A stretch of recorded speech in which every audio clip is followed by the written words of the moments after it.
네, 제가 5가지 정도만 간단하게 말씀을 드리려고 합니다. 사실 토픽 하나하나마다 거의 뭐 1시간 이상 사용할 수 있는 토픽들인데요. 우선 기본적으로 이제 NES라고 많이 표현을 하는데요. National Employment Standard입니다. 그래서 뭐 제가 그냥 한국말로 번역해서 국가 고용 기준이라고 번역을 해봤고요. 그 다음에 이제 가장 많이 이슈가 되는 게 저 어워드라는 겁니다. 그래서 이제 표현을 산업별 단체 협약이라고 했는데요. 그 산업별마다 또 적용되는 또 법규들이 따로 있습니다. 그래서 어워드에 대해서 좀 설명을 드리고요. 그 다음에 기본적으로 이제 계약 종료는 어떻게 하시고 정리해고를 하시게 되면 어떤 프로세스를 거쳐야 되시는지는 대한 설명과 이어서 이제 오늘 약간 주제에 좀 맞는 페어워크 엄부드스맨에 대해서 좀 설명을 드리고요. 페어워크 인스펙터들이 어떤 파워와 어떤 일을 하는지에 대해서 좀 설명을 드리고 마지막으로는 제가 그 고용을 하실 때 사업을 하실 때 간단한 체크리스트를 준비해 봤습니다. 기본적으로 이러이러한 것들은 확인을 하시고 고용을 하시라고 제가 준비를 했는데요. 그렇게 설명을 드리도록 하겠습니다. 네, 우선은 페어워크라고 하시는데 페어워크가 2가지 그 바디가 있습니다. 페어워크 엄부드스맨이 있고요. 페어워크 커미션이 있습니다. 그래서 두 단체가 같은 산하에 있긴 하지만 사실 다른 일을 하고요. 페어워크 엄부드스맨 같은 경우가 이제 요즘에 많이 문제되는 뭐 미니멈 웨이지가 페이가 안 돼서 이런 조사하고 하는 단체라고 생각하시면 되고요.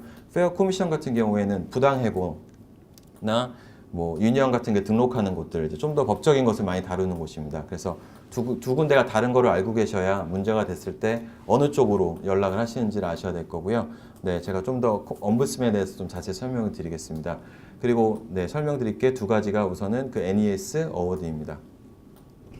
네, NES에 대해서 설명을 드리면요. NES는 다 10가지로 정해져 있습니다. 기본적으로. 그래서 이거는 정말 모든 호주에서 일하는 사람들에게 적용되는 기본 권리라고 생각하시면 돼요. 그래서 이거는 기본적으로 다 적용됩니다. 누구에게나도. 그래서 뭐 많이 이제 아시겠지만 첫 번째는 뭐 일주일에 38시간 이게 이제 기본 풀타임 기준이라는 것들이 정해져 있는 거고요.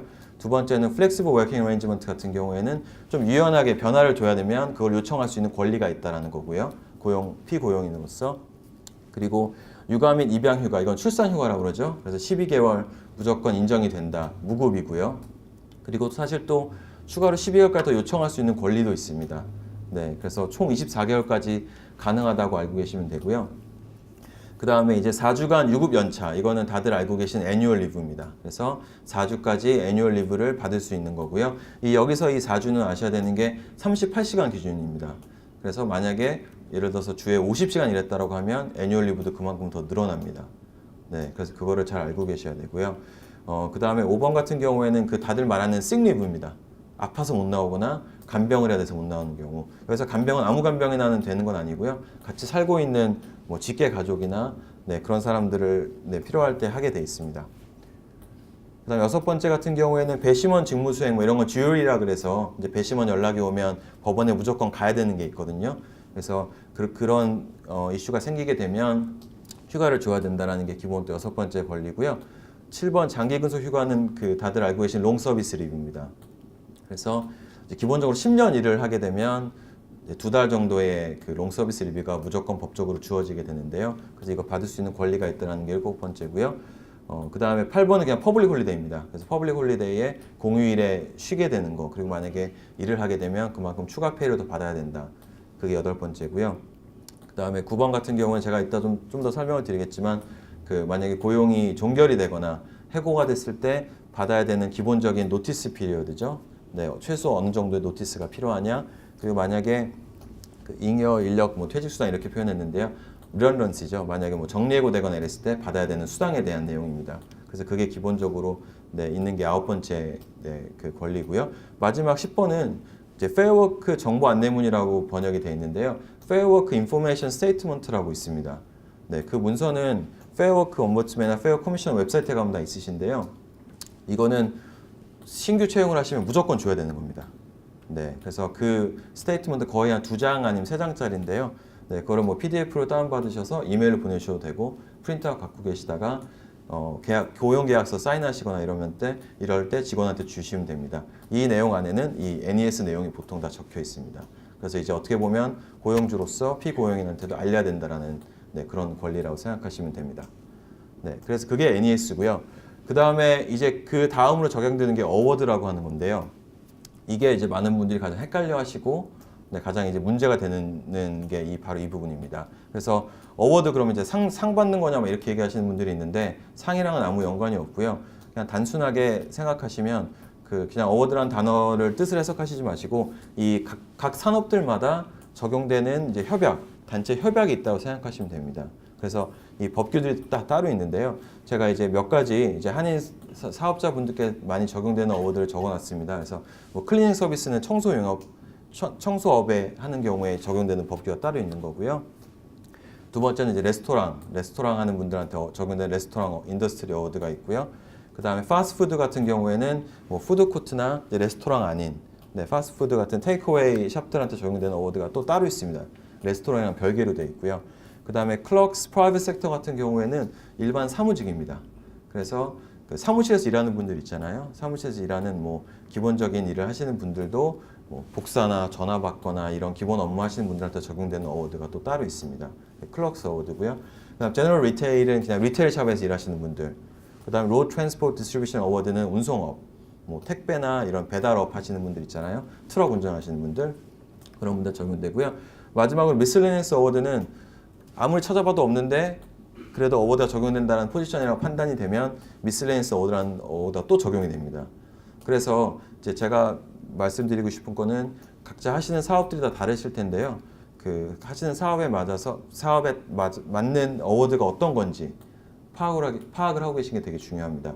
이 어워드가 보통 한 뭐 적게는 3, 40장에서 5, 60장까지 되거든요. 그래서 기본적인 제가 이따 또 보여드리겠지만 미니멈 웨이지부터 시작해서 오버타임은 어떻게 계산하는 건지, 페널티에서 어떻게 계산하는 건지, 그 외에 뭐 밀 얼라운스나 뭐 이런 것들 어떻게 줘야 되는지, 얼마 줘야 되는지가 나와 있습니다.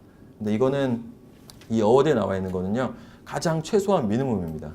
그래서 이 외에 더 주시는 건 당연히 상관이 없어요. 근데 어워드를 지키지 않으시면 나중에 문제가 됩니다. 근데 이제 이걸 헷갈리는 이유가 있는데 그건 제가 바로 다음 슬라이드 설명을 드릴 거고요. 그리고 이 가장 중요한 거는 되게 단순하게 생각하시는 분들이 계세요. 그러니까 왜냐하면 매니저라는 직종에는 사실 이게 적용이 안 되거든요. 그래서 많은 분들이 그냥 호칭을 매니저로 불러버립니다. 직원을. 매니저인데 사실 하는 일은 어워드에 적용되는 일을 하고 계세요. 그렇게 되면 호칭이 중요한 게 아니라 가장 하는 주 업무가 어떤 건지, 많은 시간을 할애하는 주 업무가 뭔지, 왜 처음에 채용을 했는지 그런 것들 다 종합을 해서 어워드가 적용이 되냐 안 되냐를 파악을 합니다. 네, 그렇기 때문에 단순하게 나 어워드 적용되면 싫으니까 왜 어워드 적용되는 게 가장 문제되는 게 오버타임이거든요. 그렇기 때문에 매니저로 부를래. 그래서 간단하게 뭐 예를 들어서 뭐 클럭스 프라이빗 섹터 어워드 사무직이잖아요.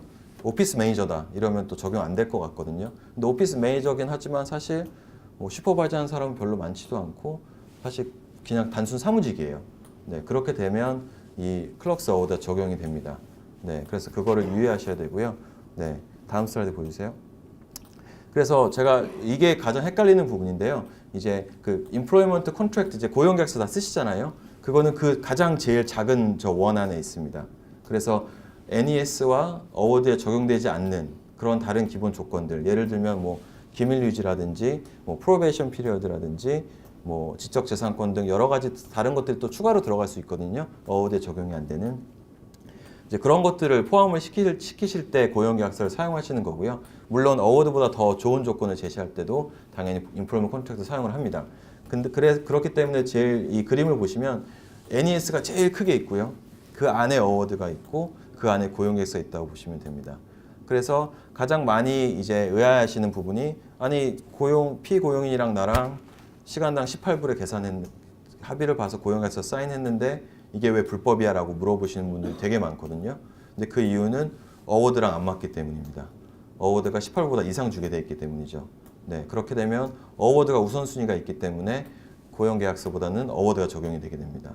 네, 그래서 문제되는 거고요. 그래서 사실 고용계약서대로 일을 계속 하시다가 뭐 한 3, 4년 일하시거나 길게는 5, 6년 일하시고요. 일하고 나서 했더니 갑자기 연락이 오는 거죠. 클레임이 들어오는 거죠. 시간당 18불, 19불로 했는데 오버타임 계산해서 달라고 연락이 올 수 있는 거예요. 네, 그러면 그때 계약서를 아무리 제시를 해도 어워드가 적용이 된다고 판단이 되면 어워드들을 계산을 해서 돈을 지급해야 되는 상황이 벌어집니다. 네, 그렇기 때문에 어워드가 어떤 어워드가 적용되는지 물론 여러 사업 하시는 분들은 또 어워드 그만큼 많이 아셔야 되겠지만요. 네, 어떤 사업을 하시는지에 따라서 해당 어워드가 어떤 건지 먼저 찾으시고 그거에 대한 거를 정확하게 좀 내용을 숙지를 하셔서 네, 그거에 맞게 고용계약서를 사용을 하시고 그리고 그거에 맞게 시간표를 짜셔서 네, 그 리스크를 가장 최소화시키시는 게 굉장히 중요합니다. 네, 다음 슬라이드. 네, 그리고 그 다음에 제가 이제 그 클라이언트 분들이나 여러분들 세미나 했을 때 많이 물어보시는 것들이 그 임플로이먼트 타입인데요.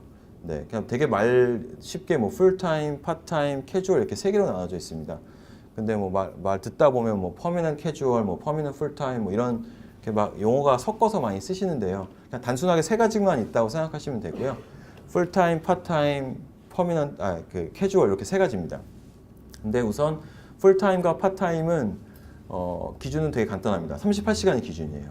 그래서 주 38시간 평균 일하는, 지속적으로 일하는, 그러면 이제 뭐 Monday to Friday 일하시는 분들겠죠. 뭐 9시부터 6시라든지 아니면 뭐 식당이나 그런 이제 월요일부터 금요일이 아니고 주말까지 끼워서라도 매주 38시간씩 일하는, 거의 고정적으로 일하는 분들 같은 경우에는 풀타임이라고 보면 되고요.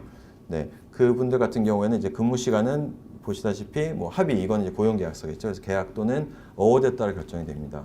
어워드를 보시면 38시간이 풀타임이고 이 38시간은 어느 월요일부터 뭐 토요일 아니면 그 일요일 안에 일해야 된다 정해져 있습니다. 그 외 시간 일하게 되면 뭐 추가 수당을 내야 된다든지 이런 게 다 정해져 있거든요. 그래서 이제 어워드에 따라서 결정이 된다는 내용이 있는 겁니다. 그리고 파트타임 같은 경우에는 38시간 미만인데요. 예를 들어서 뭐 주에 20시간, 학생 비자 분들 같은 경우에는 보통 주에 20시간씩 일 많이 하시잖아요. 그래서 38시간 미만이지만 거의 일정적으로 일하시는 분들 있죠. 뭐 월수금 9시부터 6시라든지 뭐 화목토 아니면 월화수 이렇게 해서 일정적인 스케줄에 따라서 근무하시는 분들 38시간 미만으로 그런 분들 같은 경우를 파트타임이라고 하고요. 풀타임과 동일한 혜택입니다. 이 혜택은 제가 아까 처음에 설명드렸던 NES 있잖아요. 그런 그 애뉴얼 리브라든지 그런 퍼스널 리브 같은 네, 그런 휴가가 쌓이는데요. 그 풀타임은 말씀드렸던 38시간 기준이면 뭐 4주 애뉴얼 리브, 열흘 동안의 퍼스널 리브가 있는 거고요. 파트타임이면 그 비례합니다. 그래서 20시간이면 20시간 맞게 쌓이는 거고요. 그게 아니 그 20시간보다 더 적게 된다면 그것도 맞게 줄어드는 거고요. 네, 그렇게 해서 거의 풀타임과 동일한 혜택을 받는다고 생각하시면 됩니다. 네. 그 다음이 이제 캐주얼이에요. 이게 제일 많이 헷갈리시는 부분인데요. 캐주얼은 말 그대로 정말 캐주얼해야 됩니다. 네, 그래서 사실 보장된 근무 시간이 없어요. 캐주얼은. 그렇기 때문에 사실 너 내일부터 나오지 마 하면 안 나와도 되는 게 캐주얼입니다. 근데 그리고 불규칙한 스케줄이어야 되고요. 네, 그렇기 때문에 그 보장된 근무 시간이 없어서 캐주얼이라고 부르는 거고, 근데 많은 분들이 가장 이제 헷갈리시고 잘못 이해하시고 계신 게 캐주얼이라고 부르세요. 캐주얼이라고 부르면서 일하는 거 똑같아요. 매주 38시간, 40시간 정해져 있어요. 네, 그렇게 되면 캐주얼이라고 하지만 사실상 풀타임으로 간주가 될 수 있습니다. 나중에 문제가 되면. 그래서 갑자기 직원이 사장님 저 2년 동안 캐주얼 일했는데 원래 풀타임이래요. 변호사 만났더니 저 애뉴얼 리브 주세요. 이럴 수 있어요. 네, 그렇기 때문에 그걸 조심하셔야 되고요. 근데 캐주얼의 뭐 장단점이 당연히 다 있습니다. 그래서 캐주얼 같은 경우에는 캐주얼로 일하게 되면 피고용 입장으로서는 혜택이 없어요. 휴가라든지 이런 게 없어서 뭐 아파서 못 오거나 뭐 휴가를 내서 한동안 휴가 동안 지급을 받을 수 없고요. 임금을. 네, 대신 급여가 높습니다. 그래서 이 25%가 적용이 되는 거예요. 아마 25% 들어보셨을 텐데요. 이런 혜택도 없고 어떻게 보면 사실 보장된 기간이 없어서요. 우리나라 뭐 비정규직이라고 생각하시면 되는데요. 네, 그렇기 때문에 대신 이 사람들한테는 25% 로딩을 줘라라고 법으로 정해져 있는 겁니다. 그래서 많은 분들이 캐주얼이라고 부르시면서 자르고 싶을 때 자를 수 있는, 그러니까 왜냐하면 캐주얼들 같은 경우에는 보통 뭐 부당해고도 사실 클레임을 못 걸거든요. 네, 그런 여러 가지 이유로 그거를 이용을 하셔서 나는 너를 캐주얼이라고 부른다라고 하는데, 말씀드렸듯이 제일 중요한 건 실질적으로 어떻게 일을 하느냐, 그 사람이 어떤 일을 하느냐를 보고 풀타임으로 아니면 파트타임으로 간주될 수 있기 때문에 이거를 굉장히 유의하셔야 됩니다. 네, 이런 케이스들을 많이 봐가지고요.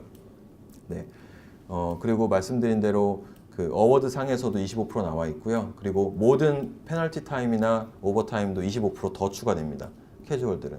그래서 사실 캐주얼들은 정말로 불규칙하게 정말 바쁠 때 부르는 친구들, 네, 뭐 정말 뭐 보통 이제 호주 큰 뭐 데이비 존스나 이런 큰 데들도 캐주얼을 보통 크리스마스 때, 복싱데이 때 구하거든요. 그러니까 그게 딱 이런 이유입니다. 네, 그때만 고용하고 바로 끝낼 수 있게. 네, 대신 휴가는 없지만 25%더 주게. 네, 이거를 생각하셔야 됩니다. 네. 그래서 지금 이제 페어워크 옴부dsman에서 7월 1일 날 이제 인상이 됐거든요. 이제 그 최저임금에 대해서 많이 아시겠지만 원래 17불 70에서 이제 18불 29센트로 올라갔습니다. 그래서 여기서 나오는 최저임금 같은 경우에는요, 어워드랑은 또 달라요. 네, 그래서 이거는 정말 기본적인 게 18불 29센트라고 생각하시면 되고요. 주당 38시간 기준입니다. 38시간 기준으로 694불 90센트라고 생각하시면 돼요. 네, 그렇게 해서 이게 세금 전 금액이고요. 이 금액 같은 경우에는 대부분의 어워드는 이거보다 높습니다. 네, 그러니까 최저임금이 얼마래 해서 이거 맞춰주신다라고 하면 나중에 어워드랑 문제될 경우가 많으세요. 네, 그래서 말씀드렸듯이 이거는 그냥 기본 상식으로 알고 계셔야 되는 거고, 이 최저임금은 이거지만 내가 하는 비즈니스의 최저임금은 이거래 라는 걸 확실하게 아셔야 돼요. 그리고 어워드상도 제가 몇 가지 어워드를 좀 보여드리겠지만 어워드 내에서도 레벨이 여러 가지가 있습니다. 네, 아시는 분들은 아시겠지만요. 뭐 레벨 1부터 뭐 4, 5까지 있는 경우도 있고요. 레스토랑 같은 경우는 뭐 인트로덕터리도 있긴 한데 거의 보통 한 4-5가지 이상은 있습니다. 그래서 그건 하는 일, 그다음에 책임, 그다음에 뭐 경력, 그다음에 뭐 학력 이런 여러 가지를 따져서 레벨이 또 정해집니다. 그래서 직원들마다 사실 레벨이 다르기 때문에요. 그래서 이게 어려운 거거든요. 이거를 다 지키시기가. 근데 직원들마다 얼마만큼 무슨 레벨인지 확인하셔서 내가 이 사람들을 맞게 주고 있냐를 확인하시는 게 중요합니다. 네, 그래서 그게 어워드고요. 제가 말씀드렸듯이 캐주얼 직원들은 25%의 캐주얼 로딩이라 그래서 추가로 지급이 돼야 됩니다. 그래서 이제 어워드상 제가 최저임금을 잠깐 보여드릴게요. 그래서 우선은 레스토랑 인더스트리 한번 볼까요?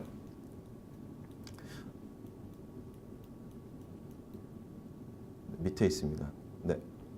그래서 이거는 페어워크 옴부dsman에서 이거는 사실 그 어워드도 아니고요. 어워드는 사실 더 복잡하고요. 읽기도 되게 어렵고요. 근데 뭐 페이 가이드라 그래서 온라인으로 제공을 합니다. 그래서 보시면 다음 페이지 보여주시겠어요? 네. 이렇게 나눠져 있어요. 그래서 이거는 그 어덜트 기준으로 해서 풀타임, 파트타임도 적용되는 겁니다. 캐주얼은 여기 25%더 붙는다고 생각하시면 돼요. 그래서 보시면 인트로덕트 레벨부터 레벨 1도 뭐 그런 이제 그 서빙하는 친구들이랑 요리하는 친구들이랑 또 다 다릅니다. 그래서 이렇게 쫙 그레이드 레벨들이 나와 있고요. 그 처음에 이제 그 다음 거는 위클리 38시간 기준이니까요. 그 다음 아울리 레이트를 보시면 됩니다. 그래서 보시다시피 인트로덕터리 레벨이 아까 말씀드렸던 NES상 가장 최저임금이 18불 29로 되어 있고요. 네, 그 다음부터는 18불 81센트 이런 식으로 올라갑니다. 네, 그래서 이 기본적인 거를 보셔야 되고요. 이게 이제 그 레스토랑이고요. 네, 다른 것도 한번 볼까요? 네, 이거는 클리닝이네요. 네, 클리닝 어워드 같은 경우에는 네, 또 이렇게 또 따로 나와져 있고요. 그러니까 이거는 어워드 보시기 힘든 분들을 위해서 페이 가이드만 따로 이렇게 정리해 놓은 건데요. 네, 클리닝은 레벨 3까지 있고 19불 53센트부터 시작입니다. 네, 그렇게 해서 21불 29센트까지 올라가는 거고요. 레벨에 따라서. 네, 근데 이제 이거는 기본적인 시간대라는 거고요. 그 옆에 있는 레이트들은 세러데이, 선데이나 뭐 나이 쉬프트 하거나 새벽에 일할 때는 또 레이트가 다르게 적용이 됩니다. 그래서 이거는 뭐 다 케이스마다 다 다르기 때문에요. 그래서 이거를 다 계산을 해보시고, 네, 그게 중요하고요. 네, 몇 가지 제가 더 준비를 했습니다. 네, 클럭스는 이건 일반 사무직이요. 네, 그래서 정말 기본적인 사무직 하는 직원들을 보시면요. 네, 이거는 레벨 1부터 3, 근데 뭐 4, 5까지 올라가거든요. 그래서 보시면 아울리 레이트가 또 나와 있고 이건 19불 44센트부터 시작이네요. 그래서 19불 44센트부터 시작해서 네, 26불 92센트까지 올라간다고 보시면 됩니다. 네. 근데 이게 무서운 게 뭐냐면요. 뭐 이거 제 경험상 말씀드릴 수 있는 건데 아무리 연봉이 높아도 오버타임까지 계산하면 연봉을 넘어가는 경우가 되게 많습니다. 네. 그래서 그 오버타임을 계산을 할 때 제가 아까 보여드렸던 그 페이 가이드 통해서 계산을 하는데요. 그렇게 해서 하면은 연봉이 뭐 최소한 6, 7만 불 되는 분들도 주말에 일한다라고 하고 항상 오버타임을 하게 되면 넘는 거는 순식간입니다. 그리고 뭐 주말에 일하게 되면 정말로 그게 거의 배로 뛰기 때문에요. 그걸 굉장히 조심하셔야 돼요. 그래서 만약에 주말에 일하시는 분들이 오버타임 많이 하시는 직원들이 있으면 미리 승인을 받고 일을 하게 하시는 게 되게 중요합니다. 네, 그리고 직원들 입장에서도 승인을 받지 않고 일을 해서 내가 바빠서 나와서 일했다라고 하는 것도 좀 문제가 될 수 있거든요. 나중에 클레임을 할 때. 그래서 그거를 양쪽을 다 알고 진행을 하셔야 됩니다. 그리고 제가 잠깐 파스트푸드 어워드도 잠깐 보여주시겠어요? 그거 하나만 더 보여드리고요. 네, 파스트푸드는 보여드리려고 했던 게 약간 제가 생각했던 것보다 더 높더라고요. 20불부터 시작이더라고요.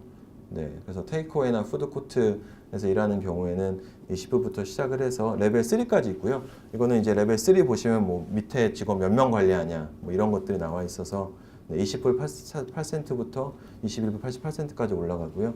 네, 세러데이 썬데이도 조심하셔야 되고요. 네, 이것들을 알고 계셔서 네, 잘 계산하셔야 되고요.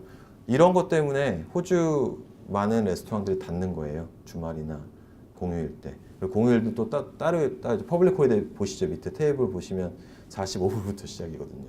네, 그렇기 때문에 이런 것들을 잘 알고 네, 사업을 하시고 네, 직원들 관리를 잘 하셔야 됩니다. 네, 다음 슬라이드. 네. 그리고 이제 고용 종료에 대해서 좀 간단히 설명을 드리면요. 해직을 만약에 고용 해지를 하시려면 기본적으로 노티스를 줘야 되는데요. 노티스가 법적으로 정해져 있는 최저 기간이 있습니다. 이거는 제가 아까 잠깐 말씀드렸던 NES에 나와 있는 건데요. 1년 이하 한 직원들 같은 경우에는 일주일만 있으면 되고요. 1년에서 3년은 2주, 3년부터 5년 이상 근무하신 분들은 3주, 5년 이상은 4주입니다. 근데 여기서 만약에 고용인이 45세가 넘게 되면 그리고 2년 동안 근무를 했다라면 플러스 한 주가 더 주어지게 됩니다. 그래서 이게 가장 기본적인 거고요. 그래서 이제 많은 고용계약서에서는 사실 이거를 조정이 가능하세요. 근데 이거보다 더 낮게는 못 주고요. 또 높게는 줄 수 있습니다. 네, 그래서 고용 계약서에서 이제 이런 통보 기간을 명시하는 게 굉장히 중요하고요. 그래서 어떻게 보면 빨리 고용이 끝나는 직원들, 뭐 오래 일하지 않은 직원들 같은 경우에는 4주 이상 주게 되면 이거보다 훨씬 더 많이 주게 되는 거고요. 네, 그 이상 하는 분들한테 경우에는 네, 이거에 맞춰서 주시는 게 가장 네, 좋은 방법입니다. 네. 그리고 사실 직원이 그만둔다라고 했을 때도 사실 같은 기간이 적용이 됩니다. 그래서 피고용인 입장에서도 사실 같은 기간에 노티스를 줘야 되고요. 물론 고용계약서상 더 길게 주게 된다고 하면 직원들도 그걸 맞춰서 줘야 됩니다. 그래서 안 주게 되면 그거에 대한 기간에 대한 거는 사실 웨이지가 안 나가도 되는 부분이 있고요. 그리고 만약에 4주 노티스를 계약서상 주게 돼 있는데 2주 노티스만 준다라고 하면 사실 2주 노티스만 받고 2주 노티스는 못 받는 경우도 있습니다. 대부분의 경우는 사실 노티스 피리어드에 상관없이 그냥 지급이 되고 끝나는 경우가 많은데요. 아무래도 이제 마무리를 잘 하는 그런 것도 있고 여러 가지 복잡한 이유가 있을 수가 있겠습니다. 네. 그리고 지급하지 않는 금액은 네, 이것도 뭐 마찬가지로 최소 통보 기간만 알고 계시면 네, 크게 무리는 없으실 것으로 판단이 됩니다. 네. 그리고 정리해고에 대해서 간단히 설명을 드리면요. 이거는 말씀드렸던 리던런스입니다. 그래서 이거는 사실 직원 개인과는 상관없고요. 직원 포지션, 직분이 더 이상 없게 되는 경우 있잖아요. 뭐 회사 사정이 어렵거나 해서 만약에 뭐 중간 매니저들이 어쩔 수 없이 네, 해고 조치를 취해야 되고 그 해고가 사실 직분이 없어지는 거지 그 사람한테 개인적으로 한 건 아니거든요. 그래서 그럴 경우를 이제 리던런시라고 표현을 하고요. 근데 리던런시를 하게 되면 법적으로 추가 이제 지급 수당을 주게 돼 있습니다. 그래서 여기 보신 대로 뭐 1년까지는 사실 1년 미만인 직원들한테는 따로 수당이 나가지 않고요. 1년부터 이제 뭐 4주, 6주, 7주 이런 식으로 올라가고요. 10년 이상 같은 경우에는 12주로 줄어드는데요. 그 이유는 10년 이상 일하는 분들은 또 이제 롱 서비스 리브를 또 받게 되기 때문에 그런 거를 다 감안을 해서 줄어든다라고 보시면 됩니다. 네, 그리고 작은 기업들 같은 경우에는 사실 네, 해고 수당을 지급할 의무가 없기 때문에요. 네, 여기서 숫자를 확인한 게 15명이거든요. 15명 계산은 정리 해고 시점에 고용된 모든 사람들이기 때문에 캐주얼 인플루이드도 다 포함이 됩니다. 그래서 직원이 숫자가 네, 그거를 조심하셔야 되고요. 그다음에 관련된 엔티티들은 하나의 엔티티로 간주된다라는 거는 이 회사 통해서 있지만 사실 다시 이제 연관이 된 법인이나 다른 비즈니스를 하고 있는 경우에는 다 카운트가 될 수가 있습니다. 그래서 이거를 조심하셔야 되고요. 네, 잠깐 설명드렸듯이 미지급 대상 같은 경우에는 12개월 미만 근로한 분들이라든지 아니면 계약식으로 잠깐 일하셨던 분들 있잖아요. 그런 분들. 그리고 뭐 큰 문제를 일으켜서 해고되는 분들, 뭐 캐주얼 인플로이들도 사실 적용이 안 되고요. 수습기간 인턴들한테도 적용이 안 됩니다. 네.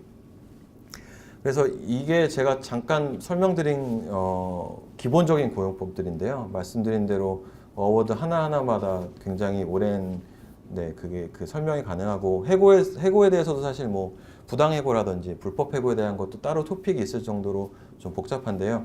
네, 시간 관계상 그거는 제가 스킵을 하고 나중에 또 기회가 되면 설명을 드리겠습니다. 그 다음에 이제 페어워크 엄부스맨에서 좀 설명을 드리려고 하는데요. 편집인께서도 말씀하셨듯이 페어워크 엄부스맨이랑 한인 커뮤니티랑 미팅을 몇 번 했었고요. 네, 저도 개인적으로 페어워크 엄부스맨에서 이제 미팅을 여러 번 했었습니다. 네, 그런 이제 보도 자료라든지 이런 거 확인차 연락을 많이 했었는데 페어워크 엄부스맨에서 항상 강조하는 내용은 자기들은 페어워크 엄부스맨 같은 경우에는 고용인들을 위해서만 있는 기관이 아니다.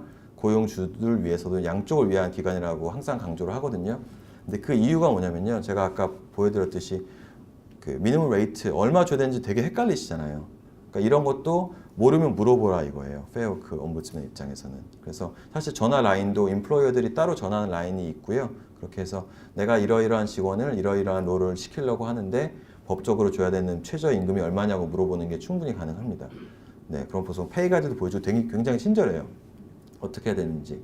그래서 만약에 고용을 하셔서 제대로 이거를 준수를 하시면서 하고 싶으시다라고 하면 페어워크 변호사한테 물어봐도 되지만요. 페어워크한테 확인하셔도 굉장히 간단하게 해결이 됩니다. 네, 그래서 이제 페어워크 엄부스맨이 항상 강조하는 게 그거고요. 그래서 이제 여러 가지 보도 자료도 만들어서 한글로 만들어서 지금 배포를 하고 있고요. 그래서 페어워크 엄부스맨은 이제 뭐 항상 얘기하는 중립적인 관점이다. 자기네들은 어느 한쪽 편을 드는 것이 아니고 대신 이제 법을 준수하는 걸 지키는 역할을 하기 때문에요. 아무래도 고용주가 어기는 경우가 많기 때문에 그렇게 비춰진다라고 생각을 하고 있습니다. 그리고 이걸 어떻게 얼마만큼 페어워크에서 지원을 하고 얼마나 문제를 삼아서 진행을 할지는 케이스 바이 케이스입니다. 그래서 여기 보시다시피 문제가 되는 사안의 심각성이나 당사자들의 상황, 뭐 실질적인 영향에 따라서 결정을 한다라고 하는데요. 경험상 말씀을 드리면 페어워크 엄부스맨에서 뭐 자주 들어오는 컴플레인트라든지 아니면 한꺼번에 뭐 많은 금액이라든지 정말로 이제 큰 문제가 있다라고 하면 그때 페어워크 엄부스맨에서 관심을 가지고 인베스티게이션을 시작을 하고요. 대부분의 인베스티게이션에서 당연히 문제가 발견이 됩니다. 네. 그리고 큰 기업도 변호사 있는 기업들도 레이트가 틀릴 수 있거든요, 사실. 그렇기 때문에 그 문제가 되는 건 항상 발견이 되는 편이고요. 페어워크 엄부스맨도 그걸 압니다. 그래서 내가 이게 설명이 가능하면 미스테이커였거나 이거를 조치를 하겠다라고 하면 페어워크 엄부스맨에서 사실 더 이상 문제를 안 삼는 경우가 더 많습니다. 근데 이제 만약에 협조적으로 나오지 않았다라든지 뭐 아니면 그 직원한테 받은 자료랑 회사에서 받은 자료랑 다르다라든지 뭐 이런 경우 때 의심이 많이 됐을 경우 그리고 여러 직원들이 컴플레인했을 경우에 조사를 좀 많이 들어가는 그 경향이 있고요. 사실상 페어워크 엄부스맨에서 여기 나와 있지만 뭐 특정 조치, 급여 지급 같은 거를 강요할 수는 없습니다. 네, 네가 직원한테 얼마를 덜 줬으니까 줘라라고 얘기는 못 하고요. 대신 안 주면 우리가 법원으로 간다는 얘기는 합니다. 네, 그 얘기는 법원을 통해서 이 지급하는 것도 지급하는 거지만 그 페널티를 물게 하는 거죠. 네, 파인을 물게 해서 이 법규를 어겼을 경우에 파인을 물게 하는 경우고요. 근데 그렇게 하는 경우는 사실 제가 페어워크 엄부스맨 관계자를 통해서 들었을 때는 거의 1년에 뭐 10,000개가 넘는 컴플레인트가 들어오거든요. 근데 100개도 안 됩니다. 그렇게까지 가는 게. 그래서 정말 문제가 심각하거나 아니면 정말로 비협조적으로 나와서 이거는 정말 뭐 본보기를 보여줘야겠다. 아니면 그렇게 특별한 이유가 있지 않는 한 페어워크 엄부스맨에서 끝까지 가는 경우는 없기 때문에 그걸 참고하시면 좋을 것 같습니다. 네, 다음 슬라이드. 네, 그리고 이 right of entry라 그래서 이제 출입 권리 뭐 이렇게 제가 번역을 해봤는데요. 페어워크 액트 상에 이제 법규상으로 right of entry라는 파워가 있습니다. 말 그대로 그냥 들어갈 수 있는 권리예요. 그래서 이 권리는 이제 페어워크 법규를 준수하고 있냐 없냐 이제 확인차에서 이제 당연히 그 들어갈 수 있는 이제 사업장이나 이런 데 들어갈 수 있는 권리를 말하는 건데요. 이거 같은 경우에는 사실 거의 두 분류의 사람들이 이 권리를 받을 수 있습니다. 하나는 가버넌 오피셜이라서 페어워크 인스펙터들이고요.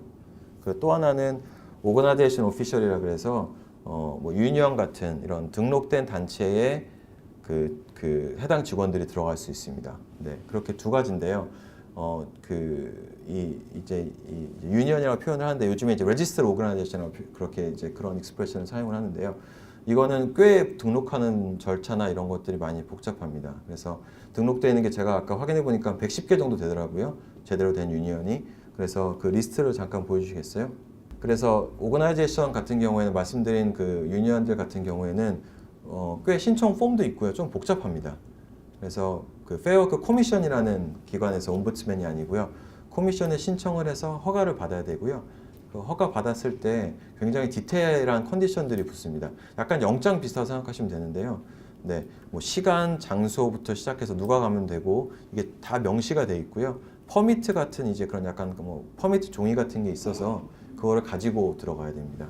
네, 그래서 그거에 대한 거가 말씀드렸듯이 아까 등록된 오거나이제이션들만 신청이 가능하고 그걸 받아서 그거를 집행을 하는 건데요. 네, 제 경험상으로는 거의 많이 보지는 못했습니다. 빌딩 인더스트리 같은 경우에서는 많이 사용을 하는데요. 그 외의 유니언들을 많이 사용을 안 하고요. 네, 그리고 만약에 이 컴플레인트가 있다라고 하면 이 부분에 대해서 퍼미트가 없는 사람이 들어왔다라든지 퍼미트가 좀 이상하다라고 판단이 되시면 페어워크 코미션에 연락을 해보시면 됩니다. 네. 다음 슬라이드 보여주세요. 그리고 이제 조사관에 대해서 좀 설명을 드릴게요. 그래서 페어워크 인스펙터라는 사람들이 있는데요. 사실 저는 인스펙터 직접 만난 적은 거의 없고요. 다 이 사람들이 이메일로 하거든요. 근데 사실 하는 일은 여러 가지가 있지만 우선은 이제 에듀케이션 캠페인이라고 해서 이제 많이 알리는 걸 제일 많이 한다고 보시면 돼요. 말씀드렸듯이 고용법이 자체가 너무나 복잡하기 때문에 고용주들이 다 알 수도 없고 그렇기 때문에 이 캠페인처럼 많이 알린다라는 게 사실 제 첫 번째 하는 일이고요. 그 다음에 뭐 오디팅도 하고 뭐 컴플레인트는 이제 직원들 컴플레인트 들어오면 조사하는 거죠. 네, 그런 것들. 네, 그 다음에 이제 뭐 필요하다라고 하면 그거에 대해서 법규 집행하는 것까지 이제 한데요. 제일 밑에 보시면 제가 이제 영어 그대로 따왔는데요. 그 인스펙터들은 다 아이디 카드가 있습니다. 그래서 그걸 항상 갖고 다녀야 돼요. 페어워크 인스펙터들은. 그래서 만약에 자기 조사관이 하는 일에 대해서 이거를 권리를 주장을 하고 하려면 아이디 카드를 제시를 하고 진행을 해야 되기 때문에요. 네, 만약에 페어워크 인스펙터라는 사람들이 와서 만약에 그 자료 달라고 하면 네, 이런 것들을 잘 고려를 하셔서 아이디 카드를 요청하시면 되고요. 그게 없다라고 하면 네, 들어올 권리가 없다고 보시면 됩니다. 네, 만약에 그런 사람들이 들어오면 이제 강 변호사님께서 형사 쪽에 대해서 설명을 주실 거고요. 네, 다음 슬라이드. 네, 그 권한은 굉장히 큽니다. 할 수 있는 거는. 그래서 당연히 들어올 수 있는 파워가 있는 거고요. 그 외에 들어와서 뭐 어떤 일을 하고 있는지도 볼 수 있고, 그다음에 인터뷰도 할 수 있는데요. 인터뷰는 사실 볼런터리입니다. 그래서 안 한다고 하면 그만인 거긴 해요. 근데 이제 직원분들 같은 경우에서 몰라서 그냥 동의할래 해서 동의해서 하시는 분들도 많긴 하고요. 네, 그리고 뭐 레코드나 이런 것들을 복사해서 가져갈 수 있는 네, 파워도 있고요. 그리고 필요하다라고 하면 뭐 생산되고 있는 물건이나 이런 것들도 가져갈 수도 있습니다. 그래서 네, 거의 뭐 파워는 많다라고 생각하시면 되고요. 그 외에 뭐 이름이랑 주소도 경찰처럼 물어볼 수 있는 파워가 있고요. 네, 그 다음에 제일 마지막 게 제일 많이 쓰이는 파워예요. 그래서 이거 서류 제출해라. 네, 그건데 이거는 거의 다 서면으로 됩니다. 네, 이거를 뭐 와서 직접 주는 경우는 거의 없고요. 네, 이거는 거의 그냥 그 회사 주소로 편지를 보내서 이러이러한 서류들을 다 보내라라고 합니다. 그리고 아무래도 호주 아시겠지만 정부도 그렇고 인력이 많이 딸리기 때문에 대부분의 인스펙터들이 마지막 파워를 사용을 해서 네, 직접 현장을 방문하는 것보다는 네, 편지를 통해서 이 며칠까지 이걸 다 달라고 하고 왜냐하면 이거를 프로듀스를 안 하면 또 그거에 대한 페널티가 또 따로 있거든요. 그래서 그거를 사용을 해서 조사를 하게 됩니다. 네.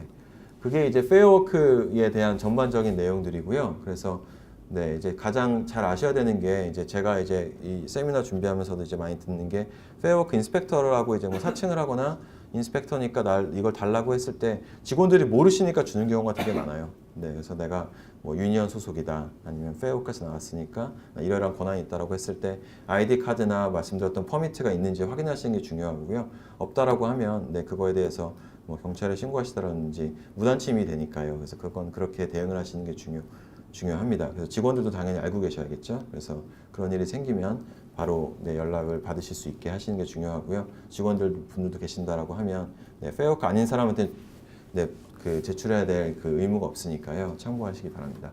그래서 정리를 간단하게 했는데요. 이제 만약에 신규 직원을 받으시거나 채용을 하시거나 아니면 기존 직원들도 사실 확인하시는 게 좋은데요. 우선은 풀타임, 파타임, 캐주얼 이거에 대한 거를 확실하게 이해를 하시고 얘는 파타임이다, 이 친구는 캐주얼이다라는 거를 확실하게 판단을 하셔서 정확한 레이트를 주시고 풀타임, 파타임이라고 하면 뭐 근로 혜택 같은 것도 계산하시는 게 중요하고요. 두 번째 게 되게 많이 물어보시는 건데요. 컨트랙터로 하면 안 되냐, ABN으로 일하면 안 되냐라는 걸 되게 많이 물어보세요. 그 ABN이랑 그 직원이랑 다른 점들을 많이 알고 계실 것 같긴 한데 ABN은 말 그대로 개인 사업자입니다. 그래서 개인 사업자로 등록을 해서 일을 하게 하는 거예요. 그러면 어떻게 보면 ABN이라는 거니까 뭐 텍스 줄 필요도 없고 텍스 알아서 내는 거니까요. 그리고 뭐 근로 혜택도 없고 다 그렇게 하는 분들이 많으세요. 프리랜서로 일하는 약간 개념이라고 보시면 되는데요. 프리랜서들은 괜찮습니다. 근데 만약에 그 직원이 ABN으로 일하지만 실질적으로 뭐 38시간 일한다든지 풀타임, 파타임처럼 일한다라고 하면 이거는 쉐임 컨트랙팅이라고 아예 페어워크 액트상 나와 있는데요. 그렇게 되면 계약을 그렇게 하시게 되면 법적으로 문제도 되지만 파인도 발생이 될 수가 있습니다. 그리고 제일 이제 문제되는 거는 경험상 말씀드리면 ABN으로 일하던 직원이 다쳐요. 다치면 사실 ABN으로 일하기 때문에 워커스 컴펜세이션도 커버가 안 되거든요. 그럼 직원이 되게 당황을 하겠죠. 그러면 변호사를 찾아가서 물어봤으면 이 고용법을 좀 아는 변호사가 해서 자문을 받게 되면 ABN으로 일했지만 사실상 직원이기 때문에 워커스 컴 신청할 수 있다. 뿐만 아니라 그동안 5년 동안 리브도 못 받으셨네요. 이렇게 되면서 클레임이 들어오게 됩니다. 네, 그렇기 때문에 뭐 지금 당장은 ABN으로 일하시는 게 좋아 보이실 수도 있는데요. 사업주 입장에서는 만약에 문제가 발생이 되면 굉장히 데미지가 큽니다. 네, 그래서 그뿐만 아니라 법적으로도 사실 문제가 되는 부분이고요. 그래서 되게 단순하게 ABN으로 일해라고 하는 것에 대해서도 조심을 하셔야 됩니다. 네, 그리고 비자 상태 확인인데요. 이것도 안 하시는 분들이 되게 많더라고요. 그래서 비보 말 들어보셨을 거예요. 비보라는 표현인데 이제 VO 시스템인데요. 이거는 그냥 인터넷에서 비보 치면 나옵니다. 그럼 이민성 웹사이트거든요. 그럼 여기 들어가셔서 그 직원들 비자 상태를 확인을 하셔야 돼요. 네. 왜냐면 그냥 물어보셔서 너 무슨 비자니? 어떤 비자세요라고 해서 영주권자예요, 학생 비자라고 했는데 나중에 알고 보니까 비자가 없거나 관광인 비자일 수도 있거든요. 근데 그게 당연히 그렇게 불법이라는 사람도 문제가 되지만 정부 입장에서는 고용주가 확인 안 했기 때문에 고용주한테도 파인이 발행이 됩니다. 네, 고용주한테 문제가 생길 수도 있고요.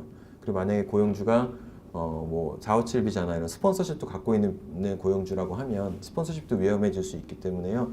이 비보를 꼭 등록을 하셔서 등록하시는 거세요. 그래서 비보 치셔서 그 오거나이제이션으로 회사 이름으로 등록을 하시면 그 다음부터는 직원 이름이랑 생년월일, 뭐 여권 등을 기본 정보를 통해서 비자 상태랑 일하실 수 있는 컨디션이 딱 나옵니다. 학생 비자면 뭐 몇 시간 일할 수 있다는 것도 딱 나오고요. 그래서 이거는 그냥 단순히 물어봐서 하시는 것보다는 뭐 여권을 받으시든지 여러 가지 꼭 확인을 하셔서 네, 진행을 하시는 게 중요합니다. 네, 그리고 이제 엔티 디스크리미네이션은 차별인데요. 이제 뭐 당연히 뭐 기본적인 법적인 내용이지만 뭐 인종, 성별, 나이, 뭐 종교 같은 이유로 차별할 수 없습니다라는 건데요.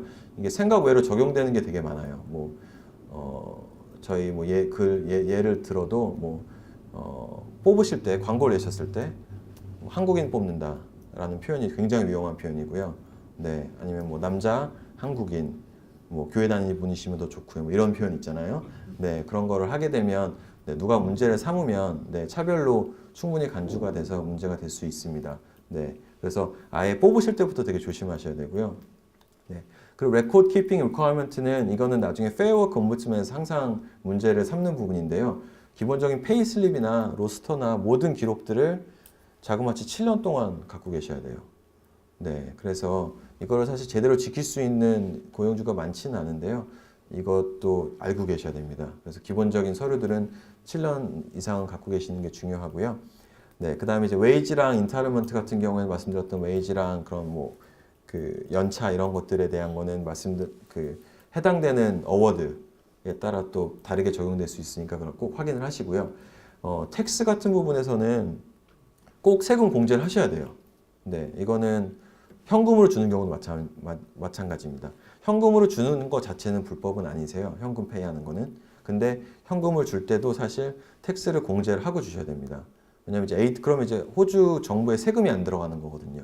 네, 그렇기 때문에 문제가 될 수 있고요. 그래서 텍스 파일 넘버를 항상 요청을 하셔야 되고 텍스 파일 넘버 안 주는 직원들도 있어요. 네, 그런 직원들이 있다라고 하면 법적으로는 이제 만약에 영주권자가 아니면 45% 무조건 제하하셔야 되고요. 영주권자면 47%까지 제하하셔야 됩니다. 네, 그래서 이거를 알고 계셔야 되고요. 이거는 ATO가 양쪽으로 문제 삼을 수 있는 부분입니다.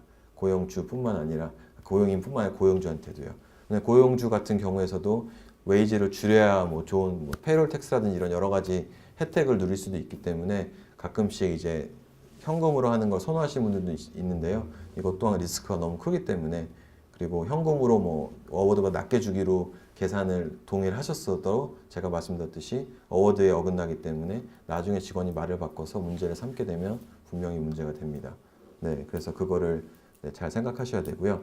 슈퍼애니메이션 같은 경우에는 아시다시피 지금 9.5%를 그 일정 금액 이거는 네, 그러니까 그 웨이지 이외에 플러스입니다. 네, 그 웨이지를 포함시키면 안 되고요. 근데 만약에 뭐 매달 한 달에 450불 이하라고 하면 뭐 슈퍼를 페이하실 의무는 없으신데요. 네, 한 달에 450불은 넘는 경우가 아무래도 많으니까 네, 이거는 기본적으로 이것도 연금이 지급돼야 된다라고 알고 계셔야 돼요. 네, 그래서 최저 시급에서 추가로 되는 거지 포함이 되는 게 아닙니다. 네, 그래서 급여에서 이제 공제할 수 없다라는 것도 염두에 두셔야 됩니다. 네. 그리고 뭐 서비스 물건으로 주시는 분들도 계세요. 근데 이제 그것도 굉장히 위험하고요. 네, 이제 해당되는 금연은 미니멈 웨이지는 항상 지켜져야 되는 거고 그 외의 거는 상관은 없지만 급여를 대신할 수는 없습니다.